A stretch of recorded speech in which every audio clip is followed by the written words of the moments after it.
Item ಯಾವುದೇ ಇರಲಿ try ಮಾಡಿ ಆಚಿ ಚಿಕನ್ ಮಸಾಲಾ. ಈಗ ಉದ್ಯೋಗ ವಂಚಿತೆ ಮೀನಾಕ್ಷಿ ಲೈವ್ ಸಂಪರ್ಕದಲ್ಲಿ ಜಾಯಿನ್ ಆಗಿದ್ದಾರೆ.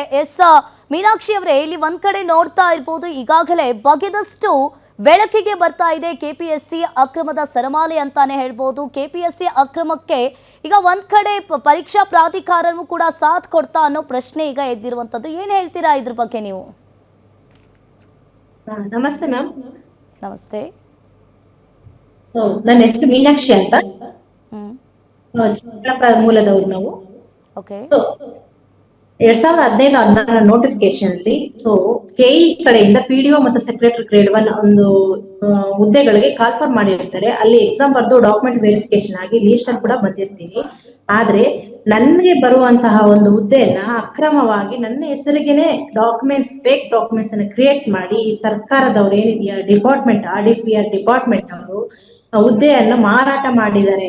ಇದೊಂದು ದೊಡ್ಡ ಕುತಂತ್ರ ಡಿಪಾರ್ಟ್ಮೆಂಟ್ ಅಲ್ಲಿ ನಡೆದಿದೆ. ಇದಕ್ಕೆ ಸಂಬಂಧಪಟ್ಟಂತೆ ನಾನು CO ಅವ್ರ ಹತ್ರ ಆಗ್ಲಿ, ಮಿನಿಸ್ಟರ್ ಅವ್ರ ಹತ್ರ ಆಗ್ಲಿ, ಮತ್ತೆ ಅಲ್ಲಿ ಕಮಿಷನರ್ ಮೇಡಮ್ ಅವ್ರ ಹತ್ರ ಆಗ್ಲಿ, ಎಲ್ಲಾರ್ ಕಡೆನೂ ಮನವಿ ಮಾಡಿ ವಿಚಾರಿಸಿದ್ರು ಕೂಡ. ಬಟ್ ಅವ್ರ ಕಡೆಯಿಂದ ಯಾವುದೇ ರೀತಿ ನನಗೆ ರೆಸ್ಪಾಂಡ್ ಮಾಡ್ತಿಲ್ಲ. ಇದಕ್ಕೆ ಸಂಬಂಧಪಟ್ಟಂತೆ ನಾನು ಹೈಕೋರ್ಟ್ ಅಲ್ಲಿ ಪ್ರಕರಣವನ್ನು ದಾಖಲೆ ಕೂಡ ಮಾಡಿದ್ದೀನಿ.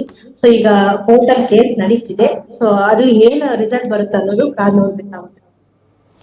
ಮೀನಾಕ್ಷಿ ಅವರೇ, ಇಲ್ಲಿ ಒಂದ್ ಕಡೆ ನೋಡ್ತಾ ಇರ್ಬೋದು, ಇದೇ 2018 ಡಿಸೆಂಬರ್ 13ರಂದು 1000ಕ್ಕೂ ಹೆಚ್ಚು ನಕಲಿ ಪಿಡಿಒ ವಿವರವುಳ್ಳ ಪಟ್ಟಿ ಕೂಡ ರಿಲೀಸ್ ಆಗಿತ್ತು. ಅದರಲ್ಲಿ ಇವರು ನಕಲಿ ಹೆಸರುಗಳನ್ನ ಬಳಸ್ಕೊಂಡಿದ್ದಾರೆ ಅನ್ನೋದು ಈಗ ಗೊತ್ತಾಗ್ತಾ ಇದೆ. ಇದ್ರ ಬಗ್ಗೆ ನೀವೇನ್ ಹೇಳ್ತೀರಾ? Yes ma'am. ಈಗ ನನ್ನ ಪೋಸ್ಟ್ ಏನ್ ಮಿಸ್ಯೂಸ್ ಆಗಿದೆ ಅಂತ ನಾನು ಯಾವಾಗ ತನಿಖೆ ಮಾಡಕ್ ಸ್ಟಾರ್ಟ್ ಮಾಡಿದ್ನೋ ಅಲ್ಲಿ ಒಂದು ಅಕ್ರಮಗಳ ಸರಮಾಲನೆ ಒಂದು ಬಯಲಿಗೆ ಬರುವಂತಹ ಒಂದು ಸಂದರ್ಭ ನನ್ ಕಂಡು ಬರುತ್ತೆ. ಒಬ್ರು ಆಕೆ ಎಕ್ಸಾಮೇ ಬರ್ದಿಲ್ಲ, ನನ್ನ ಹೆಸರಿಗೆ ಫೇಕ್ ಡಾಕ್ಯುಮೆಂಟ್ಸ್ ಕ್ರಿಯೇಟ್ ಮಾಡಿ ಜಾಬ್ ತಗೊಂಡಿದ್ದಾರೆ. ಇಲ್ಲ ಅವರ ಹೆಸರನ್ನೇ ಹೊಂದಿರುವಂತಹ ಒಂದು ಪಟ್ಟಿ ನೋಡಿದ್ರೆ 1350 ಪೋಸ್ಟ್ಗಳು ಅಕ್ರಮವಾಗಿ KPSC ಅಲ್ಲಿ ಗೆಜೆಟ್ ಅಲ್ಲಿ ಒಂದು 2018 ಇಸ್ವಿಯಲ್ಲಿ ಪ್ರಕಟಣೆ ಮಾಡಿದ್ದಾರೆ. ಗೆಜೆಟ್ ಅಲ್ಲಿ ಪ್ರಕಟಣೆ ಮಾಡಿದ್ದಾರೆ. ಇದೊಂದು ಅಕ್ರಮವಾಗಿ ಮಾಡಿರುವಂತಹ ದೊಡ್ಡ ಹಗರಣ ಅಂತ ನಾನು ಹೇಳಬಲ್ಲೆ. ಇದಕ್ಕೆ ದೊಡ್ಡ ದೊಡ್ಡ ಅಧಿಕಾರಿಗಳು ಹಾಗೂ ಉನ್ನತ ಸ್ಥಾನದಲ್ಲಿ ಇರುವಂತಹ ಒಂದು ಉನ್ನತ ವ್ಯಕ್ತಿಗಳೇ ಕಾರಣ ಆಗುತ್ತೆ ಅಂತ ನಾನು ಈ ಮೂಲಕ ಹೇಳಕ್ಕೆ ಇಷ್ಟಪಡ್ತೀನಿ.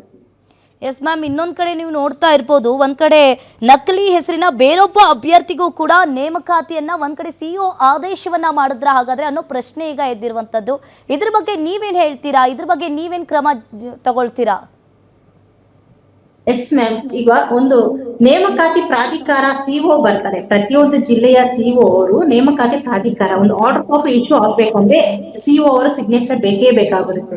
ಅವ್ರ ಪರ್ಮಿಷನ್ ಇಲ್ಲದೆ ಇಲ್ಲಿ ಒಬ್ರು ಡಿಪಾರ್ಟ್ಮೆಂಟ್ ಅಲ್ಲಿ ಒಂದು ಸರ್ಕಾರಿ ಉದ್ಯೋಗನ ತೆಗೆದುಕೊಳ್ಳೋದಿಕ್ಕೆ ಎಷ್ಟು ಮಾತ್ರ ಸಾಧ್ಯ ಹೇಳಿ? ಅವ್ರು ಕೂಡ ಇನ್ವಾಲ್ವ್ಮೆಂಟ್ ಇರುತ್ತಾರೆ ಅಂತಾನು ಅವ್ರಕ್ಕಿಂತ ದೊಡ್ಡವರು. ಇಲ್ಲಿ ಎಲ್ಲಾರು ಸರಮಾಲೆ ಇದ್ದಾರೆ. ಎಲ್ಲಾ ಅಧಿಕಾರಿಗಳು ಇನ್ವಾಲ್ವ್ಮೆಂಟ್ ಇಲ್ದೇನೆ ಈ ಒಂದು ಹಗರಣ ಮಾಡೋದಿಕ್ಕೆ ಸಾಧ್ಯ ಇಲ್ಲ ಅಂತ ನಾನು ಈ ಮೂಲಕ ಹೇಳಕ್ ಇಷ್ಟಪಡ್ತೀನಿ. ಮೀನಾಕ್ಷಿ ಅವರೇ, ಈಗ ನಿಮ್ಮ ಹೆಸರಿರೋ ಜಾಗದಲ್ಲಿ ಬೇರೊಬ್ಬ ಹೆಸರನ್ನ ಇಟ್ಕೊಂಡಿದಾರಲ್ಲ, ಬೇರೊಬ್ಬ ಹೆಸರನ್ನ ಹಾಕಿ ಅವರು ಕೆಲಸವನ್ನ ಗಿಟ್ಟಿಸ್ಕೊಂಡಿದ್ದಾರೆ. ಇದ್ರ ಬಗ್ಗೆ ನೀವು ಗವರ್ನಮೆಂಟ್ಗೆ ಏನ್ ಹೇಳ್ತೀರಾ? ಏನ್ ಆನ್ಸರ್ ಮಾಡ್ತೀರಾ? ಅಂದ್ರೆ ಅದೇ, ಈಗ ನಾನು ಅವ್ರ ಊರಿಗೆ ಹೋಗಿದ್ದೀನಿ. ರಿಯಲ್ ನೇಮು, ಅವರು ಒರಿಜಿನಲ್ ನೇಮ್ ನಾಗಮಣಿ ಅಂತ ವಿಷಯ ಗೊತ್ತಾಯ್ತು. ಮತ್ತೆ ಅವ್ರ ಕ್ವಾಲಿಫಿಕೇಶನ್ ಏನು, ಅವ್ರ ಪ್ರತಿಯೊಂದು ಕ್ಯಾಸ್ಟ್ ಏನು, ಪ್ರತಿಯೊಂದು ದಾಖಲೆಗಳನ್ನು ನಾನು ತನಿಖೆ ಮಾಡ್ತಾ ಬಂದಾಗ ರಿಯಾಲಿಟಿನೇ ಬೇರೆ ಇದೆ.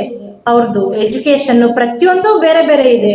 ಇದಕ್ಕೆ ಸರ್ಕಾರದವರೇ ಕದ್ದು ಇವರೇ ಒಂದು ಫೇಕ್ ಡಾಕ್ಯುಮೆಂಟ್ಸ್ ಅನ್ನು ಕ್ರಿಯೇಟ್ ಮಾಡಿ ಒಂದು ಏಜೆನ್ಸಿಗಳ ಮುಖಾಂತರ ಅವರೊಂದು ಸರ್ಕಾರ ಹುದ್ದೆಯನ್ನು ಬೇರೆಯವರಿಗೆ ಮಾರಾಟ ಮಾಡಿದ್ದಾರೆ. ಇದಕ್ಕೆ ಸಂಬಂಧಪಟ್ಟಂತೆ ಎಲ್ಲಾ ದಾಖಲೆಗಳು ಸಹ ನನ್ನ ಹತ್ರ ಇದೆ ಮ್ಯಾಮ್.